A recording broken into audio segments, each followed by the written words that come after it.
Hello everybody, my name's still Toby, and I'm still going to be talking about our strategy. I'm still going to be talking about flu as well. So it'll tell you on the screen now how close to 3,000 folk vaccinated we have got. You'll recognise, if you're a regular listener to these messages, that I've chatted about a few of the promises since we launched our 5-year strategy. I've talked about veterans and Promise 11. I've talked about research, Promise 28. Talked about carers, which is really important to me personally, and I know to many of you, Promise 2. And of course, Promise 21, that sits at the heart of our collaboration, both with the local voluntary sector and with local primary care and general practice. Really important stuff. Let me mention one more promise today, which is Promise 6. Now, Promise 6, which started our regular daily videos when Sonia talked about her commitment to this, is all about something called poverty proofing.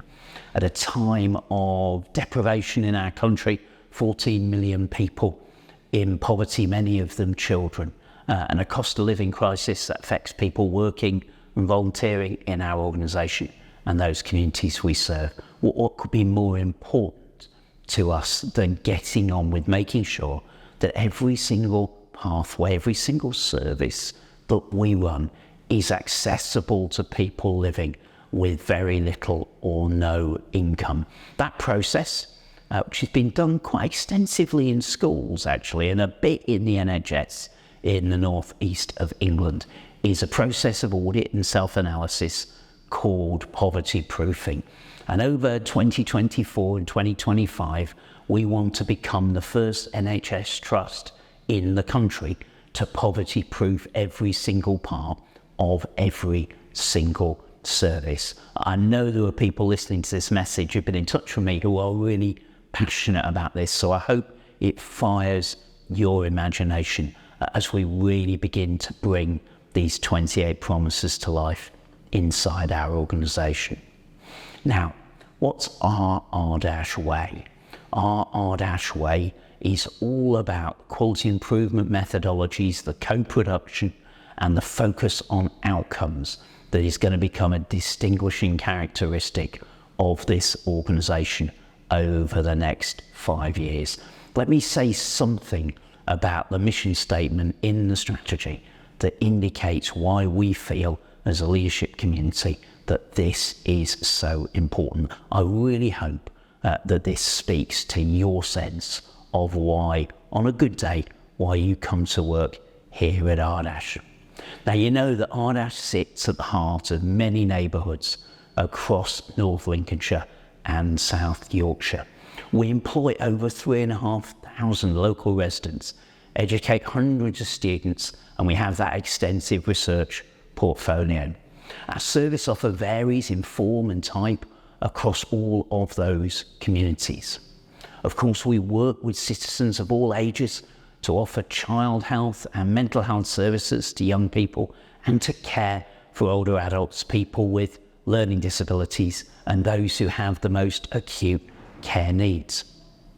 The Trust sees our future as a networked organisation that is recognised for the way in which we support the power of communities to create and support their own health.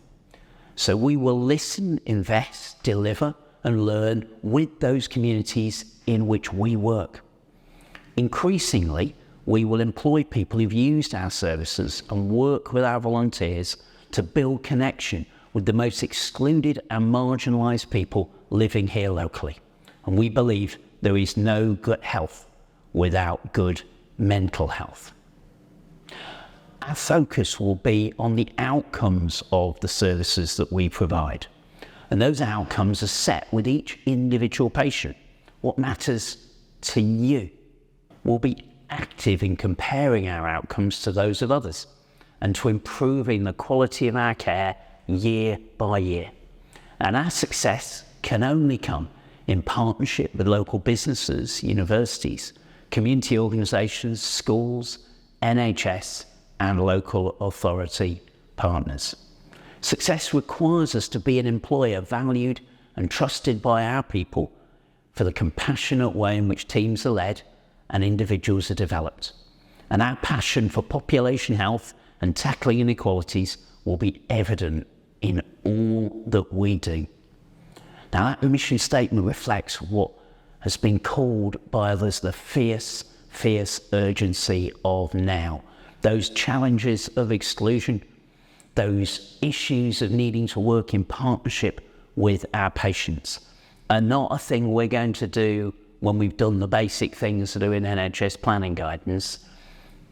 These are the things we're going to do every week or every month of the next 5 years. And if we stick at it and we learn as we go, I'm absolutely convinced that here at Ardash, with our partners in our communities and those institutional stakeholders, we can do something really quite distinctive, and most importantly, we can do something that has real impact for you as somebody who gives your working life to the NHS, and most importantly to the communities who pay for all that we do. So hopefully our Ardash way becomes something you can feel as strongly about as you'll gather I do and my colleagues do in the leadership team. Thanks very much indeed for listening. I really hope you have a fantastic weekend and week ahead. Gee Fluja.